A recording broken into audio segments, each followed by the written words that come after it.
আমি আচলতে ল'ৰা মানুহ ভাই, আমাক সকলোৱে বেয়া নজৰে চায়। আমি কৰ্ম নকৰিলে ক'তো আমাৰ স্থানে নাই। চাকৰিৰ বাবে দৌৰোতে ক'ৰবাত যদি কিবা এটা ভুল কৰিলা, গাঁৱৰ কিছুমান মানুহে এনেধৰণে কথা কয়, হৃদয় ভাঙি যায়। তেতিয়া চাকৰিৰ বাবে দৌৰোতে নিজৰ কাগজ পাতিখিনি ঠিক কৰি ল'বলৈ অফিচাৰৰ ৰঙা চকু চাব লাগে। সকলোখিনি সহ্য কৰি এটা চাকৰিৰ বাবে দৌৰিব লাগে।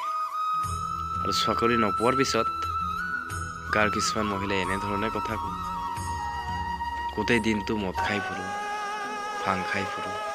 আৰু মানুহে এনেও কেতিয়াও ভাল গুণ নকয়। ভাল গুণ কেতিয়া কয় জানা? মানুহজন ঢুকোৱাৰ পিছত। ইছ, মানুহজন বহুত ভাল আছিল।